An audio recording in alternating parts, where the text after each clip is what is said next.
नमस्कार।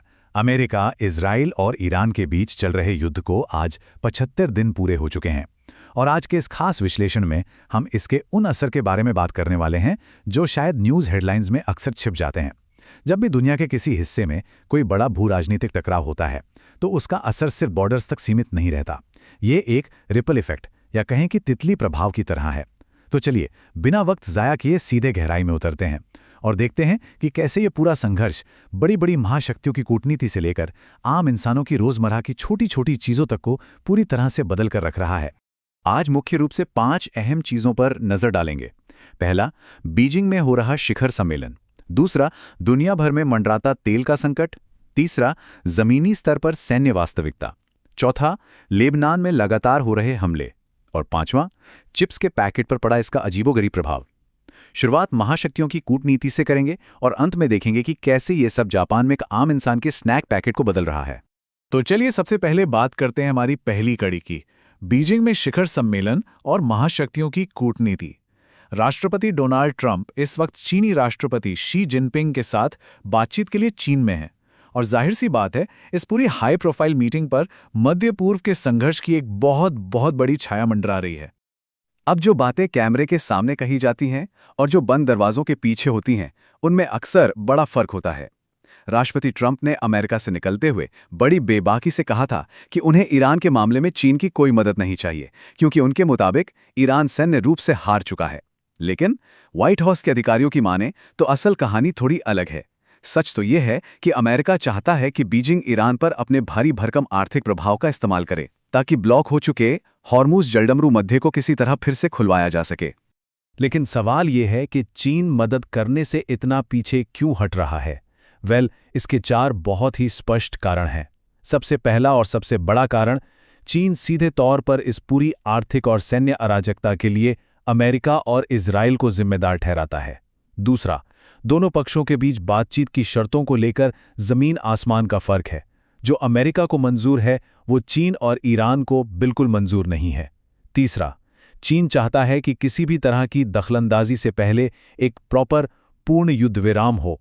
और चौथा, जो एक बहुत बड़ा मुद्दा है, वो ये कि चीन ईरान के नागरिक परमाणु क्षमता के अधिकार का खुलकर समर्थन करता है और ये बात अमेरिकी नीतियों के एकदम खिलाफ जाती है। कूटनीति की इन उलझनों से आगे बढ़ते हुए अब आते हैं अपने दूसरे बिंदु पर, वैश्विक तेल संकट और बाजारों में मची बेचैनी। ये जो जियोपॉलिटिकल टेंशन्स है ना, ये सीधे तौर पर ग्लोबल इकोनॉमी को बुरी तरह से हिला रही हैं। इंटरनेशनल एनर्जी एजेंसी की चेतावनियों ने तो बाजारों में एक तरह से खलबली मचा दी है। इसे ऐसे समझते हैं, आम दिनों में हॉर्मुज जलडमरू मध्य से तेल का लगातार प्रवाह होता रहता है जिससे पूरी दुनिया की मांग पूरी होती है, एकदम स्मूथ प्रोसेस। लेकिन अभी युद्ध की वजह से इस अहम रास्ते को ब्लॉक कर दिया गया है।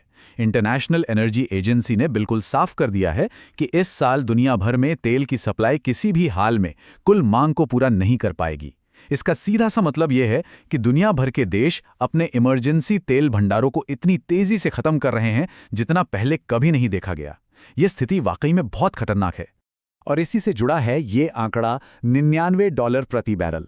ये सिर्फ एक नंबर नहीं है, ये अपने आप में पूरी कहानी है। राष्ट्रपति ट्रंप ने हाल ही में कहा था कि वो इस कीमत से संतुष्ट हैं क्योंकि युद्ध शुरू होने से पहले के अनुमान कई ज्यादा डरावने थे। लेकिन अगर अमेरिका की घरेलू राजनीति की बात करें तो तस्वीर बिल्कुल अलग है। नवंबर में मध्यावधि चुनाव आने वाले हैं और ऐसे में पेट्रोल पंप्स पर बढ़ती कीमतें एक बहुत बड़ा सिरदर्द बन गई हैं। नेताओं पर इन कीमतों को नीचे लाने का भारी दबाव है। अब अर्थव्यवस्था से वापस वॉशिंगटन लौटते हैं, हमारे तीसरे बिंदु पर, सैन्य वास्तविकता और अलग अलग आकलन।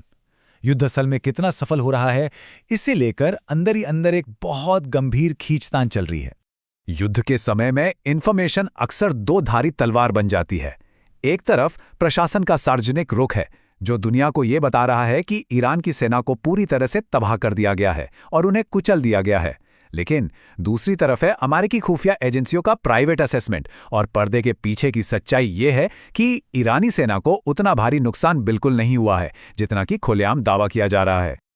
और इसी विरोधाभास ने एक नया बखेड़ा खड़ा कर दिया है। प्रशासन और मीडिया के बीच सीधा टकराव शुरू हो गया है। जब वॉल स्ट्रीट जर्नल और दूसरे मीडिया संस्थानों ने इन खुफिया आकलनों को छापना शुरू किया तो कार्यवाहक अटॉर्नी जनरल ने सख्त चेतावनी दे डाली। उन्होंने कहा कि राष्ट्रीय सुरक्षा से जुड़ी रिपोर्टिंग और अंदरूनी जानकारी लीक करने को लेकर मीडिया हाउसेस को समन भेजे जा सकते हैं। ये दिखाता है कि ऐसे नाजुक समय में इंफॉर्मेशन को कंट्रोल करना कितना मुश्किल होता जा रहा है। और इन सब राजनीतिक बहसों के बीच चौथा बिंदु नहीं भूलना चाहिए, लेबनान में जारी हमले और इसका क्षेत्रीय प्रभाव। जमीनी हकीकत ये है कि संघर्ष की आग सीमाओं को पार कर चुकी है और इसकी सबसे भारी कीमत हमेशा की तरह आम नागरिक चुका रहे हैं। हाल ही की ये घटना इस बात का बहुत बड़ा सबूत है। लेबनान में एक कथित संघर्ष विराम लागू है, लेकिन इसके बावजूद दक्षिणी लेबनान के एक तटीय राजमार्ग यानी कोस्टल मोटरवे पर हुए ताज़ा हमले में कम से कम 12 लोगों की जान चली गई। और बेहद दुखद बात यह है कि इनमें 2 बच्चे भी शामिल थे। ये सब तब हो रहा है जब वॉशिंगटन डीसी में इजरायली और लेबनानी अधिकारियों के बीच एक बार फिर से कूटनीतिक बातचीत शुरू होने वाली है। एक तरफ शांति की बातचीत और दूसरी तरफ हमले। ये इस पूरे युद्ध की सबसे बड़ी और कड़वी सच्चाई है। चलिए अब बात करते हैं हमारे 5वें और शायद सबसे अनोखे बिंदु की, चिप्स के पैकेट पर प्रभाव और सूक्ष्म आर्थिक झटके। अब तक बड़े पैमाने पर युद्ध, महाशक्तियों और अर्थव्यवस्था की बात हुई, लेकिन ये सब एक आम इंसान की रोजमर्रा की जिंदगी के सबसे अप्रत्याशित हिस्सों तक कैसे पहुंचता है? इसे समझने के लिए जापान का रुख करते हैं। ये जो पूरा सप्लाई चेन का ब्रेकडाउन है ना, ये किसी हॉलीवुड फिल्म की कहानी जैसा लगता है, पर एकदम सच है।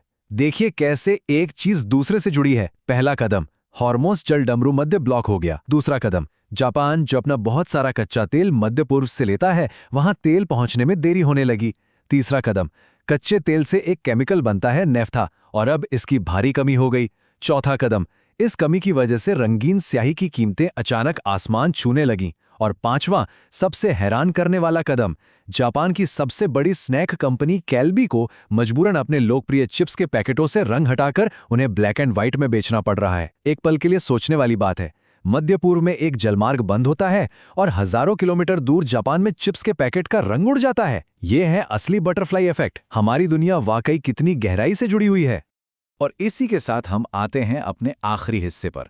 जिंदगी चलती रहती है और विश्व कप, क्योंकि चाहे कुछ भी हो जाए, भारी विनाश, आर्थिक तनाव या सप्लाई चेन का टूटना, मानवीय भावनाएं और कुछ सांस्कृतिक चीजें कभी नहीं रुकती। हाल ही में एक ऐसा नज़ारा सामने आया जो एक बहुत ही अजीब लेकिन एकदम असली विरोधाभास पेश करता है। एक तरफ ईरान एक बेहद खतरनाक युद्ध में उलझा हुआ है और दूसरी तरफ ईरान की राजधानी तेहरान में लोग सड़कों पर उतरकर अपनी राष्ट्रीय पुरुष फुटबॉल टीम का पूरे जोश के साथ जश्न मना रहे हैं। वो अपनी टीम को उस विश्व कप के लिए विदाई दे रहे हैं जिसकी सहमेज़बानी कोई और नहीं बल्कि खुद अमेरिका कर रहा है। ये एक बेहद अजीब स्थिति है, लेकिन ये साबित करता है कि युद्ध के चरम के बीच भी रोज़मर्रा की जिंदगी, खेल का जुनून और इंसान की उम्मीदें अपना रास्ता निकाल ही लेती हैं। तो इन सब बातों को जानने और समझने के बाद आज के इस विश्लेषण के अंत में एक बहुत बड़ा सवाल खड़ा होता है।